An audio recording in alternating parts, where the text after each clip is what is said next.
The Valari ship Lumina drifted silently through the dark expanse of space. Its sleek blue hull gleamed under the light of distant stars as it approached an uncharted planet. Captain Neva stood at the command center, her four eyes focused on the main screen showing the mysterious world before them. The planet shimmered with blues and greens, reminding her of descriptions in ancient Valari texts about paradise worlds. "Captain, we are detecting unusual energy readings from the planet," said Chief Scientist Kiros, his long fingers dancing across the control panel. "Nothing like we have seen before in our explorations." Captain Neva tilted her head, a gesture of curiosity among her people. "Could it be natural phenomena?" "Unlikely," Kiros replied. "The patterns suggest technology, but not like any we know." The Lumina had been exploring this sector for 3 lunar cycles. The Valari were peaceful explorers who had wandered the stars for centuries, collecting knowledge and establishing friendly contact with other species. Their tall, slender bodies and gentle nature made them excellent diplomats but poor warriors. They had avoided conflict through wisdom rather than strength. "Should we investigate closer?" asked Navigation Officer Zella. Her voice carried the typical musical quality of younger Valari. Captain Neva considered this. They had received warnings about this sector from traders, stories of hunters who preyed on weaker species.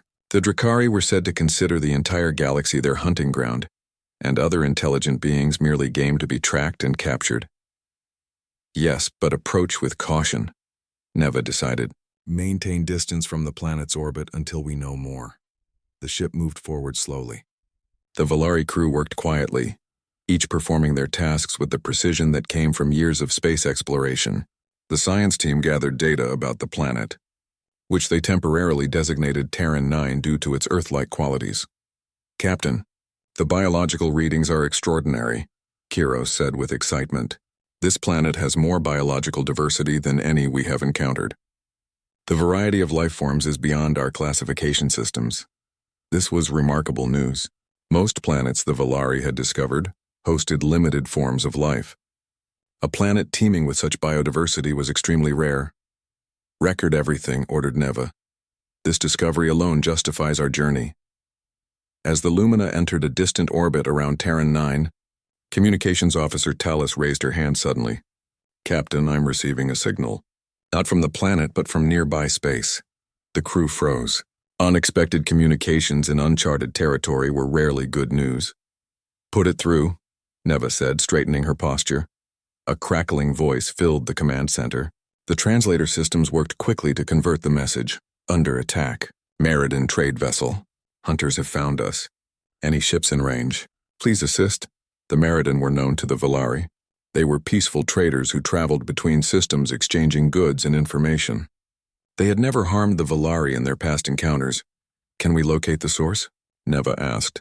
Navigation Officer Zella worked quickly. "Yes, Captain. The signal originates from behind the smaller moon. The ship appears damaged." A difficult decision faced Captain Neva. Helping the Meriden would be the right thing to do according to Valari values. But it might put her own crew in danger if hunters were indeed in the area. "Captain," Kiros said quietly, "if the Drakari are hunting in this sector, we too are in danger. Our ship has minimal defensive capabilities." Neva nodded. The Lumina was a scientific vessel, not a warship. Its shields could withstand meteor impacts and radiation, but not weapons fire from dedicated hunter ships. "We should at least warn the Meriden about what we know of this planet," suggested Talas. "Perhaps they can seek shelter there." Before Neva could respond, the ship's alert system blared to life. Red lights flashed across the command center. 3 vessels approaching at high speed, reported Security Officer Vorn, his voice tight with tension. Configuration matches known Drakari hunter ships. Fear spread across the command center. Every Valari had heard stories about the Drakari. Reptilian hunters who evolved from apex predators, they considered it their natural right to hunt any species they deemed worthy prey. Their technology was built for one purpose: the efficient tracking and capturing of other sentient beings. "Show me," ordered Neva, fighting to keep her voice steady.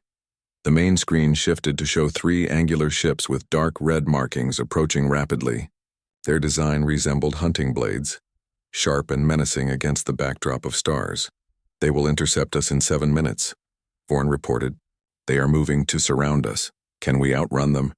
Asked Neva. Zella shook her head. Not with our engines, Captain. They are too fast. Send a distress signal, Neva ordered. All frequencies. Include our findings about Terran 9. Even if we cannot escape, perhaps our discoveries will reach the Volari Science Council. Talos worked quickly to compile their data and broadcast it along with their distress call. The crew moved with purpose, but fear was visible in their large eyes. The Volari had no concept of hunting for sport in their culture. The idea of being hunted was terrifying to them at a primal level. The Drakari ships are taking position around us, Vorn reported. They are cutting off all escape routes. The main screen showed the 3 hunter ships forming a triangle around the Lumina. Their positions blocked any potential escape vector. It was a classic hunting formation, designed to exhaust prey by removing all hope of escape. They are hailing us, Talos said, her voice barely audible. Put it through, said Neva, straightening herself to full height. If she was to face hunters, she would do so with dignity. A harsh voice filled the command center. Volari vessel, you have entered Drakari hunting grounds. Your ship and crew are now our prey. Surrender and you will be given the honor of a ceremonial hunt. Resist and you will be destroyed without the glory of pursuit. The visual feed showed a Drakari hunter commander. His scaled face featured rows of sharp teeth in a perpetual snarl. Battle scars crossed his snout and brow ridges, badges of honor in their predatory culture. Neva looked around at her crew. They had families waiting for them, research to complete, lives to live. She could not surrender them to become trophies for these hunters. We decline your offer, she replied firmly. The Volari are a peaceful species under the protection of the Galactic Scientific Alliance. Any action against us will bring consequences. It was a bluff. The Alliance had no military power, but the Drakari might not know that. The Drakari commander laughed, a chilling sound. The Alliance has no authority in these hunting grounds. Prepare to be boarded. The 3 Drakari ships began moving closer, tightening their formation around the Lumina. Weapon systems glowed on their hulls as they prepared to disable the Volari vessel. Captain, Zila called out suddenly, I'm detecting another ship approaching at high speed from the direction of Terran 9. All eyes turned to the navigation display. Indeed, a new vessel was racing toward their position. Its design was unlike anything in the Volari database. Is it another hunter? Kiros asked, his voice trembling. Unknown, replied Zilla, but it's on an intercept course with the Drakari formation. The newcomer moved with incredible speed, its hull gleaming silver against the darkness of space. It was smaller than the Drakari vessels, but moved with purpose and precision. The new ship is hailing all vessels in the area, reported Talos with surprise. As the Drakari weapons locked onto the Lumina, the unknown ship positioned itself between the hunters and their prey. Its message broadcast on all frequencies, translated automatically by the Lumina's systems. This is Captain Greg Miller of the United Earthship Horizon. We are responding to distress signals in this sector. We offer assistance to the Volari vessel and request the Drakari ship stand down immediately. This planet and its surrounding space are under human protection. I repeat, stand down now. A moment of stunned silence filled the Lumina's command center. From the planet they had been studying, a previously unknown species had emerged to intervene. The humans had arrived. The command center of the USS Horizon buzzed with focused activity as Captain Greg Miller stood firmly at the central platform. His weathered face showed the calm of someone who had faced danger many times before. The ship had been orbiting Terran 9 for 3 weeks on a standard exploration mission when they detected the distress signals. What's the situation with the alien vessels? Greg asked, his voice steady despite the tension filling the bridge. First Officer Samantha Jones studied her display with sharp blue eyes. Her blonde hair was pulled back in a regulation bun as she analyzed the threat assessment. 3 aggressor ships surrounding a smaller vessel. The aggressors match no known configurations in our database, but their weapon systems are hot. The surrounded ship appears scientific in nature with minimal defenses. Communications specialist Eric Phillips worked quickly at his station, his dark fingers dancing across the control panel. Sir, I've established a 3-way translation protocol. The aggressors call themselves the Drakari. The scientific vessel belongs to a species known as the Volari. Greg nodded and straightened his uniform. Humanity had only begun deep space exploration 30 years ago, but they had prepared extensively for first contact scenarios. Open a channel to both parties. Channel open, sir, Eric confirmed. This is Captain Greg Miller of the United Earthship Horizon. We are responding to distress signals in this sector. We offer assistance to the Valari vessel and request the Drakari ship stand down immediately. This planet and its surrounding space are under human protection. I repeat, stand down now. The response came swiftly. A harsh voice filled the bridge as the main screen showed a reptilian face with rows of sharp teeth and battle scars across its scaled features. Human vessel. This matter does not concern you. The Valari entered our hunting grounds and are now legitimate prey. Leave immediately or join them in the hunt. Science Officer Olivia Martinez looked up from her station, her brown eyes wide with interest. Captain, I'm detecting unusual energy readings from the Drakari vessels. Their weapons technology appears more advanced than their ship design would suggest. Greg considered this information. Can we counter it? Chief Engineer Alan Cooper spoke up from his station near the engine controls. His red beard couldn't hide his frown of concentration. Maybe, sir. If Dr. Martinez can send me the readings, I might be able to modify our shield harmonics. Do it, Greg ordered. He turned to Security Chief Damon Powell, a tall man with dark skin and a permanently serious expression. Prepare defense protocols. I want options beyond just shields. Already on it, sir, Damon replied, activating the tactical systems. But with respect, are we sure intervening is wise? We know nothing about these species or their conflicts. It was a fair question. The Horizon was primarily an exploration vessel, though like all human ships, it carried defensive capabilities. Humanity had learned through its own troubled history that peace required the strength to defend it. We know enough, Greg said firmly. One group is hunting another. That's not a conflict, it's predation, and that goes against everything we stand for. Meanwhile, Lieutenant Kate Wilson was searching through the ship's historical database. Her red hair fell across her face as she leaned closer to her screen. Captain, I think I found something. There are records from the early days of human expansion. A scouting team encountered beings matching the Drakari description near the Epsilon sector. There was a confrontation. What happened? Greg asked. The human scouts were attacked but managed to defeat a Drakari hunting party despite being outnumbered. They disabled the hunter vessels and returned to Earth with the information.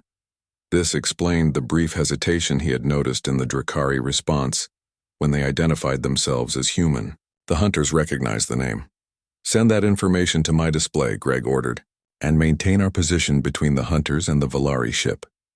The Horizon moved smoothly into a protective stance. Its sleek silver hull gleamed against the backdrop of stars as it positioned itself as a barrier. The Drakari ships adjusted their formation, clearly reassessing the situation. The Valari are hailing us, Eric announced. A new face appeared on the screen. The Valari captain had smooth blue-tinted skin, 4 large eyes, and a slender neck that supported an elongated head. Her voice was melodic despite the obvious fear. Human vessel, I am Captain Neva of the Lumina. We thank you for your intervention, but we must warn you. The Drakari are dangerous hunters who will not be deterred easily. Greg nodded respectfully. We understand the risk, Captain Neva. The Horizon is equipped to handle this situation. Please maintain your position behind us. On the tactical display, the 3 Drakari ships were adjusting their formation. They now focused their attention on the human vessel rather than the Valari ship. They're targeting our propulsion systems, Damon reported. Looks like they want to disable rather than destroy us. Of course they do, Greg said grimly. Hunters prefer live prey. Alan spoke up from engineering. Captain, I've modified our shield harmonics based on Dr. Martinez's readings. We should be able to withstand their initial assault, but I can't guarantee for how long. It'll have to be enough, Greg replied. Deploy the defense drones. Let's show them what they're dealing with. The Horizon released a swarm of small autonomous drones that quickly formed a protective network around both the human and Valari vessels. This technology was one of humanity's recent innovations, allowing a single ship to project a defensive perimeter far larger than its physical size would suggest.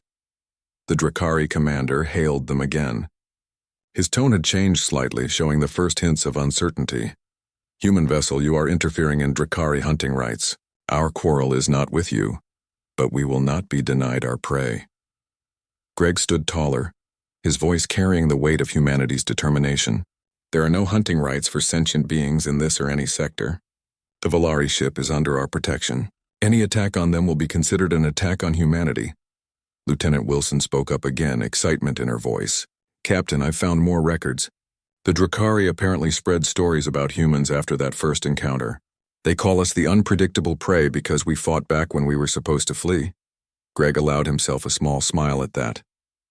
Throughout human history, when faced with stronger opponents, humans had rarely chosen the expected path of surrender. Creativity in the face of danger was their species' hallmark.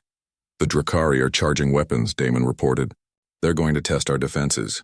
Shields at maximum, Greg ordered. Olivia, keep analyzing their weapons for weaknesses. Alan, be ready to adjust our defenses on the fly. The first energy blast from the lead Drakari ship struck the Horizon's shields. The bridge trembled slightly, but the modified shields held. Shields at 92%, Damon reported. Better than expected. They're preparing to fire again, Olivia warned. All 3 ships this time. Greg opened a channel to the Valari ship. Captain Neva, we're going to need to coordinate our efforts. Can your science officer share data with our team? Yes, Captain Miller, Neva replied. Chief Scientist Kiros is already preparing to transmit. But I must ask, why would you risk yourselves for strangers? Greg's expression was solemn as he answered. Because that's what humans do. We protect those who cannot protect themselves. It's a principle that guided us through our darkest times on Earth. The Drakari launched their coordinated attack. Multiple energy beams struck the Horizon's shield simultaneously, causing the ship to shudder. Warning lights flashed across several control panels. Shields holding at 78%, Damon reported. But they're already adjusting their weapons frequency. Captain, Eric interrupted. We're detecting multiple new signals approaching. It appears the Drakari have called for reinforcements. The tactical display showed several more hunter ships entering the sector, including one massive vessel that dwarfed the others. That's their command ship, Kate explained, reading from the historical records. They call it the Hunt Master's vessel. Greg's jaw tightened as he assessed their options. The odds were shifting against them, but he had no intention of abandoning the Valari to their fate. All hands prepare for extended engagement, he announced shipwide. This is exactly what we trained for. Humanity stands with those who cannot stand alone, and today we stand with the Valari. The first attack came without warning. A bright beam of energy shot from the lead Drakari ship directly toward the Valari vessel Lumina. The beam never reached its target. The USS Horizon moved with surprising speed, positioning itself directly in the path of the attack. The energy struck the human ship's shields, causing them to glow bright blue against the darkness of space. Shields holding at 65%, Damon reported from the security station. His eyes never left the tactical display as he monitored the Drakari movements. They're targeting our propulsion systems. Captain Greg Miller nodded calmly. Just as expected. Hunters always try to prevent prey from escaping. Sir, the main Drakari vessel is moving into attack position, First Officer Samantha Jones warned. Her voice remained steady despite the tension filling the bridge. Greg turned to face Engineer Alan Cooper. Alan, time to show them what this ship can really do. Alan grinned beneath his red beard. With pleasure, Captain. His fingers flew across the control panel, activating systems that had remained dormant until now. The USS Horizon was not a standard exploration vessel. It represented the newest generation of human spacecraft, equipped with experimental defense systems that had never been tested in actual combat. Until today. Deploying shield extensions, Alan announced. Along the hull of the Horizon, panels slid open to reveal dozens of small devices that launched outward in a coordinated pattern. Each device activated upon reaching its programmed position, generating energy fields that linked together. Within moments, a much larger protective bubble surrounded both the Horizon and the Valari ship. On the Lumina's bridge, Captain Neva and her crew watched in amazement. What are they doing? Asked Science Officer Kiros, his 4 eyes wide with wonder. Creating a defensive barrier, Navigation Officer Zella replied. But I've never seen technology like this. The Drakari attack intensified. Multiple ships fired simultaneously, their energy weapons striking different points of the extended shield network. The human defense system absorbed each hit, redistributing the energy across the entire field to prevent any single point from failing. Back on the Horizon, Olivia Martinez worked rapidly at her science station. I'm analyzing their attack patterns. Each ship targets in a specific sequence. There's a pattern we can exploit. Captain Greg nodded. Share your findings with Alan and Damon. I want countermeasures ready. Kate Wilson spoke up from her station where she continued searching through historical records. "Captain, I found something interesting. The previous human encounter with the Drakari happened almost exactly 200 years ago.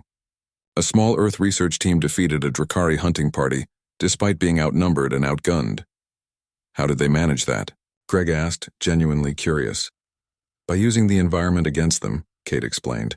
"They lured the hunters into an asteroid field and used mining charges to create a chain reaction. The hunters were too focused on the chase to notice the trap until it was too late."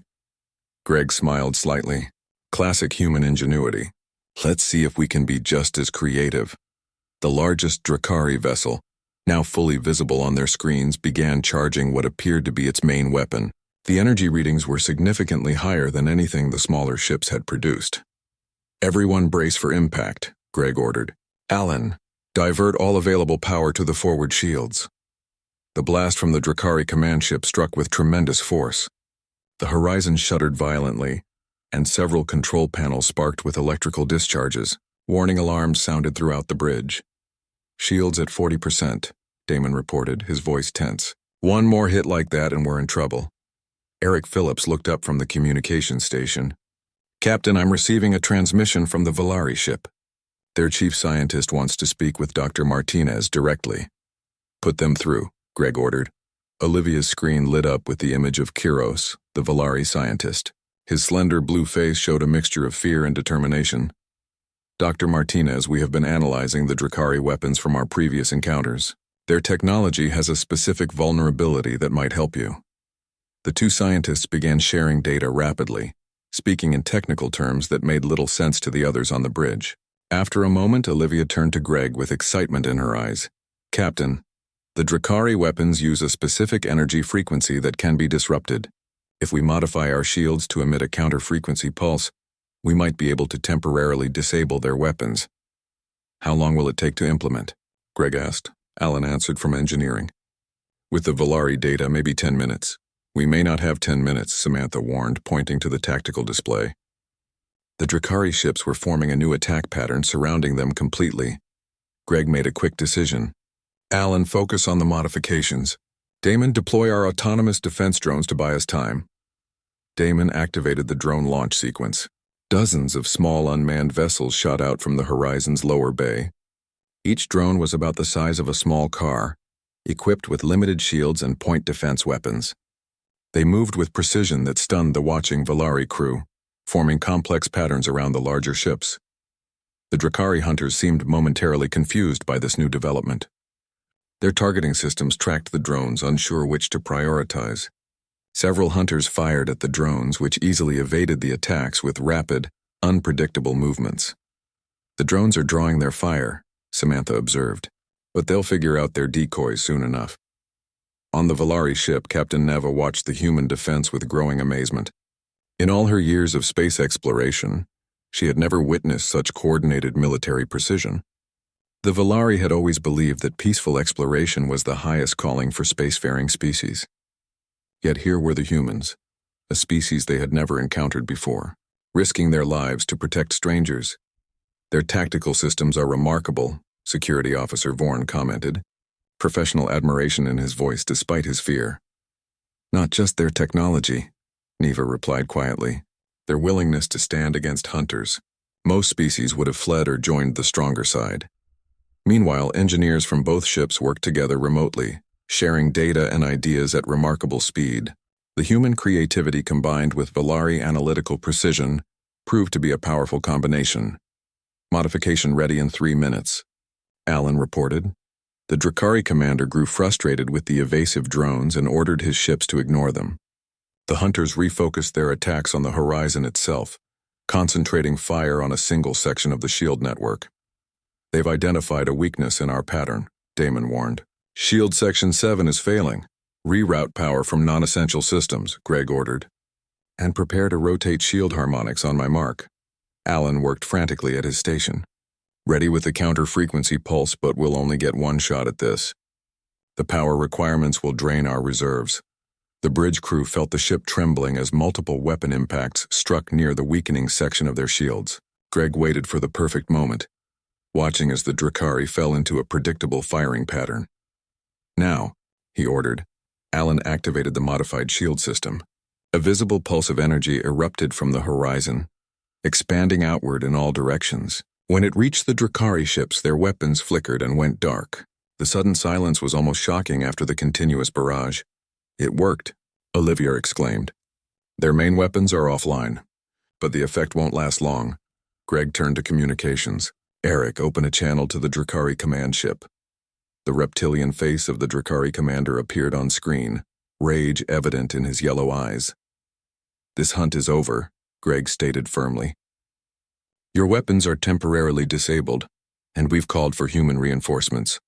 You have one chance to retreat before this becomes a full military engagement." The Drakari commander hissed in fury. "You think this demonstration impresses us? Our weapons will reactivate, and when they do, we will destroy both your ships and claim the wreckage as trophies." "Perhaps," Greg acknowledged, "but you should know that humans have a saying. We never hunt alone. The location of this encounter has already been transmitted to Earth. If we don't return, more human ships will come looking for us. Many more." For the first time, uncertainty showed in the Drakari commander's eyes. He glanced at something off-screen, likely tactical readings about the human ship. "You lie," he said, but with less conviction than before. "Check your historical records," Greg suggested. "Humans protect their own. Always. And today we've extended that protection to the Valari." The connection cut off abruptly as the Drakari commander ended the transmission. On the tactical display, the hunter ships remained in position, but they had stopped maneuvering for attack. "They're calling for reinforcements," Kate reported, monitoring communication signals. "A lot of reinforcements." Greg exchanged glances with Samantha. They both knew what that meant. The real test was yet to come. The wait was tense as both the human and Valari crews watched their sensor displays. The Drakari ships maintained their position at a distance, weapons powered down but engines ready. Captain Greg Miller used this brief respite to assess their situation. "Status report," he ordered, looking around the bridge of the USS Horizon. "Shields at 38% and slowly recharging," Damon reported from the security station. "Our counter-frequency pulse drained more power than expected." Alan spoke up from engineering. "Main power reserves at 62%. We can maintain current defense levels for approximately 3 hours." "What about the Valari ship?" Greg asked. Olivia checked her readings. "The Lumina has minimal shield damage. Their scientific instruments were temporarily affected by our pulse, but they're recovering." Greg nodded and turned to Kate. "What can you tell me about these Drakari reinforcements?" Kate studied the incoming data with a frown. "Based on the communications we intercepted, they've called for their hunt master. From historical records, that's their highest authority figure in this sector. So we've got their attention," Greg said grimly. Eric interrupted from the communication station. "Captain, incoming transmission from the largest approaching Drakari vessel. It's identified as the Hunt Master's ship." "Put it on screen," Greg ordered, straightening his uniform. The main screen displayed a Drakari, unlike any they had seen before. This one was larger, with darker scales and elaborate markings across his face and neck. Multiple battle trophies hung from his armor, and his yellow eyes seemed to pierce through the screen. "I am Huntmaster Zorak of the Drakari hunting fleet," the alien announced, his voice deeper and more controlled than the previous commander. "You have interfered with a legitimate hunt and disabled Drakari vessels." "Identify yourself fully," Greg stepped forward. "I am Captain Greg Miller of the United Earthship Horizon. We responded to a distress call from the Valari scientific vessel Lumina, which your hunters threatened without provocation." Zorak's eyes narrowed. "Humans. I suspected as much when I heard the reports. Your species has a reputation among our kind." This caught Greg by surprise. "A reputation?" 200 cycles ago, a small human vessel defeated one of our hunting parties near the system you call Epsilon Eridani. The humans were outmatched but fought with unexpected tactics. They were the only prey ever to defeat Drakari hunters and return to tell others. Kate whispered to Greg. "That matches our historical records about the first encounter." Greg addressed the hunt master again. "That's correct. And now we're here to ensure the Valari aren't hunted. They're peaceful explorers who pose no threat to anyone." Zorak made a dismissive gesture. "Threat is irrelevant. Worth as prey is determined by the challenge they present, not by any threat they pose." He leaned closer to the screen. Humans, however, have proven themselves worthy adversaries. Your ship and crew would make far more valuable trophies than the Volari. We're not interested in becoming trophies, Greg replied firmly, and we won't allow you to hunt the Volari either. You speak as if you have a choice, Zorak said with a cold smile. My command vessel alone carries enough firepower to destroy both your ships. The hunt fleet arriving will make escape impossible. Greg remained calm. Huntmaster Zorak, before you commit to this course of action, I think there's something you should know about humans. And what would that be, Captain Miller? We're known across certain parts of the galaxy by another name, the Protectors. For the first time, uncertainty flickered across Zorak's reptilian features. Explain. Greg nodded to Kate, who sent historical files to the main screen. 200 years ago, after that first encounter with your kind, humanity realized we weren't alone in the galaxy. We also realized there were predatory species like the Drakari, who preyed on weaker civilizations, so we built our ships with both exploration and defense in mind. The screen showed images of human vessels providing aid to various alien species, standing against aggressors and forming peaceful alliances. Since then, we've encountered 17 spacefaring civilizations. 7 of those were under threat from hunters or conquerors. We stood with them, protected them, and helped them develop their own defenses. On the Volari ship, Captain Neva and her crew watched this exchange with growing amazement. The concept that a species would deliberately place itself between hunters and prey, not once but repeatedly across the galaxy, was revolutionary to their understanding of interspecies relations. Is this true? Neva asked Kiros quietly. Could they have helped other species against hunters? It would explain their advanced defensive capabilities, Kiros replied. They've clearly faced combat situations before. Back on the horizon, Greg continued his explanation to the Huntmaster. The reason you've never heard of these encounters is simple. Every time we've defeated hunters, we've given them the same choice. Retreat and never return to those systems, or face the full military response of humanity. Zorak's expression darkened. You claim to have defeated other hunting species? We have, Greg confirmed. And we offered them the same choice I'm offering you now. Leave this system, leave the Volari alone, and there need not be any further conflict between our species. The Huntmaster studied Greg for a long moment. You are either very brave or very foolish, human. My reinforcements will arrive within the hour. Then we shall see if your protection is worth anything. The transmission ended abruptly. Greg turned to his crew. Opinions? Samantha spoke first. He's testing us, trying to determine if our claims are true or just a bluff. Either way, Damon added, those reinforcements are very real. We need a strategy beyond our current defenses. Greg nodded and turned to Eric. Open a channel to the Volari ship. Captain Neva appeared on screen moments later. Captain Miller, we observed your conversation with the Huntmaster. Your claims about protecting other species, are they true? Completely, Greg assured her. Humanity has a core principle. We stand with those who cannot stand alone. It's guided our interactions with other species since our first days among the stars. Neva seemed moved by this. In all our explorations, we've never encountered a species with such a philosophy. Most either avoid conflict entirely, as we do, or seek dominance like the Drakari. We took a different path, Greg explained. Our own history taught us that peace requires the strength and will to defend it. He changed topics. Captain Neva, we need to coordinate our efforts before the reinforcements arrive. Does your ship have any defensive capabilities we haven't seen yet? Kiros stepped into view beside Neva. Our ship was not designed for combat, but our scientific instruments could potentially be modified to disrupt their sensors. That could be valuable, Olivia responded eagerly.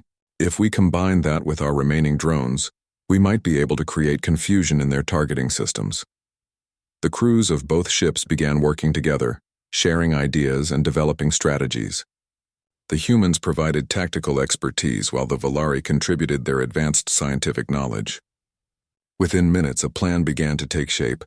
Suddenly, warning signals flashed across the horizon's bridge. Multiple ships dropping out of faster-than-light travel, Damon announced. Drakari reinforcements have arrived. The main screen showed at least a dozen hunter ships appearing around them, led by Zorak's massive command vessel. They quickly formed an attack formation that completely surrounded both the human and Volari ships. They're charging weapons, Samantha reported. All ships simultaneously. Greg activated ship-wide communications. All hands, battle stations. This is not a drill. He turned to his bridge crew. Execute emergency protocol Theta. Now. Alan activated a sequence on his console that sent a powerful burst transmission toward Earth space. Distress signal away, sir. If there are any human ships within range, they'll know our situation. Incoming transmission from the Huntmaster, Eric announced. Zorak's face appeared on screen again, confidence restored by his reinforcements. Captain Miller, your time has run out. Surrender your vessel and the Valari ship immediately. In honor of your species' reputation, I offer you the privilege of being hunted personally by me rather than my subordinates. Greg met the alien's gaze steadily. Huntmaster Zorak, I have a counteroffer. Leave now, and you won't have to explain to your superiors how you lost an entire hunting fleet to a single human vessel. Zorak laughed, a harsh sound that displayed rows of sharp teeth. Your bravery is admirable but misplaced. No single ship can stand against a Drakari hunting fleet. He leaned closer to the screen. Your protection means nothing. We'll see about that, Greg replied calmly. Horizon out. As the screen went dark, Greg turned to his crew. Begin emergency power transfer to the Valari ship. Alan, I need everything you can give me for what comes next. Damon looked up from his tactical display with concern. Sir, they're targeting us from all directions. Even with our defenses, we can't block them all. We don't need to, Greg replied with quiet determination. We just need to show them why humans are called the Protectors. The space around both ships lit up as the Drakari fleet opened fire simultaneously. Energy beams from a dozen hunter vessels converged on the USS Horizon, creating a spectacular display of light against the darkness of space. The human ship's shields glowed brightly as they absorbed the initial assault. Shields at 22% and falling, Damon reported from the security station. Warning lights flashed across the bridge as systems strained under the attack. Captain Greg Miller remained calm, standing firmly at the command center. Initiate countermeasures, Sequence 1. Alan worked quickly at the engineering station, releasing modified defense drones now. From the lower bay of the Horizon, a new wave of drones launched into space.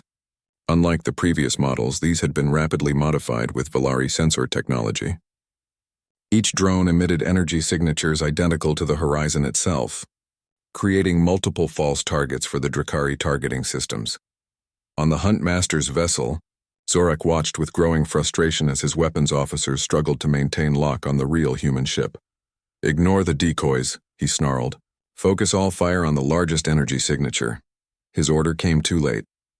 The drones had already caused confusion in the Drakari formation, with several ships firing at empty space or at each other's weapons bursts. Captain Neva observed this from the Lumina's bridge with amazement. The humans are using our scientific equipment as a weapon, she said to Kiros. I never imagined our sensors could be adapted this way. Their adaptability is remarkable, Kiros agreed. They modified our technology in minutes. The temporary confusion gave Greg the opening he needed. Damon, target the weapon systems on the nearest Drakari vessel. Precise shots only. The Horizon fired a series of carefully aimed energy pulses. Rather than attempting to destroy the hunter ship, they disabled its main weapons array with surgical precision. One ship neutralized, Damon confirmed. Move to the next target, Greg ordered. Same approach. The Horizon moved with surprising speed for its size, positioning itself to target another hunter ship. One by one, they disabled the weapons on 3 more Drakari vessels before the hunters could reorganize their attack pattern.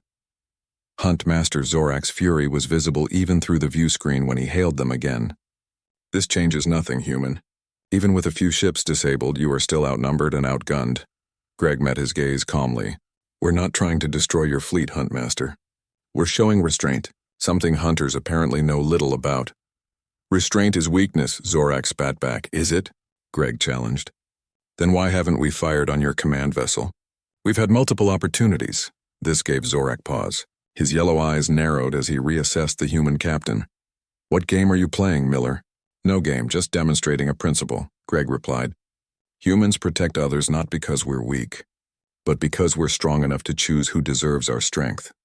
Before Zorak could respond, one of his subordinates approached, speaking urgently in their native language. The Huntmaster's expression changed to one of alarm. What did you do? He demanded of Greg.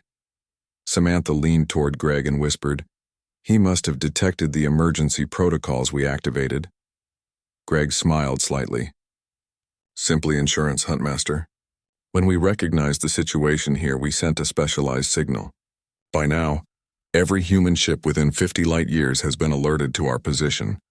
This was partially true. The emergency protocol had indeed sent a distress signal, though Greg couldn't be certain how many ships would receive it, or how quickly they might respond. Zorak seemed about to reply when an alarm sounded on his bridge. One of his officers shouted something, pointing to a display off-screen. Impossible, Zorak muttered, looking at something on his own console. Suddenly, a new voice broke into their communication channel. This is Commander Frank Boyd of the UES Defender. We have received the Horizon's distress signal and are on approach with 3 additional human vessels. All Drakari ships are ordered to stand down immediately. Greg worked to keep his expression neutral, though relief flooded through him.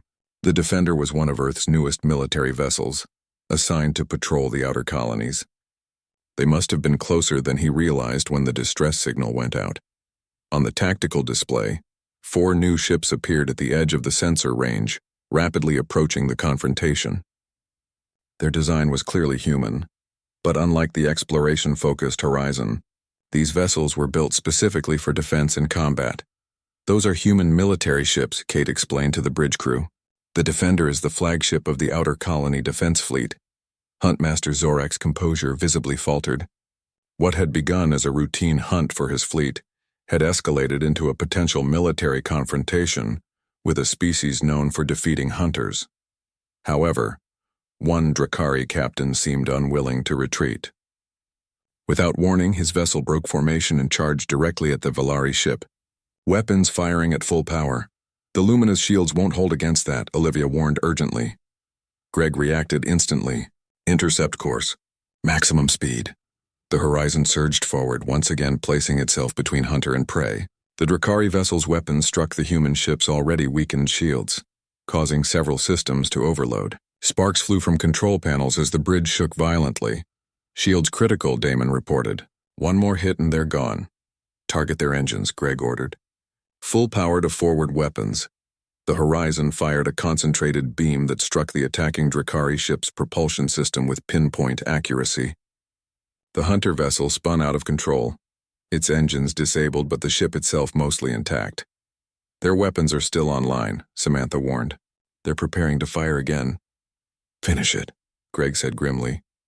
Damon fired once more, this time targeting the Drakari weapon systems directly. The precision shot caused a cascade failure in the hunter ship's power grid. Secondary explosions rippled across its hull. Their core is destabilizing, Olivia reported. They're going to blow. Greg immediately opened a channel to the crippled ship. Drakari vessel, your core is critical. Abandon ship immediately. Repeat, abandon ship. For a tense moment, there was no response. Then emergency pods began launching from the stricken hunter vessel. The crew was evacuating. Track those escape pods, Greg ordered. Prepare to retrieve survivors. Zorak watched this development with visible confusion. You would rescue those who just tried to destroy you? Yes, Greg replied simply. That's what humans do. The damaged Drakari ship exploded in a brilliant flash of light. The Horizon's remaining shields protected both it and the Valari vessel from the debris. As the human reinforcements approached, the remaining Drakari fleet began powering down their weapons. Huntmaster Zorak's expression was unreadable as he addressed Greg one final time. It seems I have misunderstood your species, Captain Miller. You fight not for trophies or territory, but for others. This is unfamiliar to us. Perhaps it's time to become familiar with it, Greg suggested. The galaxy is large enough for all species, hunters and explorers alike, if we respect each other's right to exist. Zorak considered this. I will withdraw my fleet as you request. The Valari are no longer our prey. He paused, then added, but this encounter will be remembered among the Drakari. Humans have proven themselves worthy of respect. As the Drakari ships retreated, Captain Neva hailed the Horizon.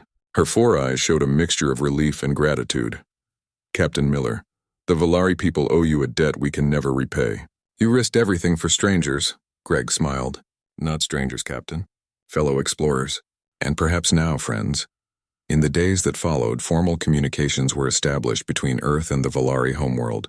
The human ships escorted the Lumina safely out of the sector, and Captain Neva invited a human diplomatic team to visit her planet. Word spread quickly across nearby systems about the confrontation. Other species who had suffered under Drakari hunting parties began reaching out to Earth, seeking similar protection. On the final day of their joint journey, Neva asked Greg a question that had been on her mind since their first encounter. Why do humans choose to be protectors? What do you gain from it? Greg thought for a moment before answering. Long ago on Earth, we learned a painful lesson. Those with power who stand by while others suffer become part of the suffering. We decided to be part of the solution instead. As the USS Horizon and its companions escorted the Lumina home, reports came in from across the sector. Drakari hunting parties were withdrawing from areas where human vessels were detected. Without a shot being fired, the balance of power had shifted. Humanity had taken its place among the stars not as conquerors or hunters, but as protectors. And in a galaxy where predators had roamed unchallenged for centuries, that made all the difference.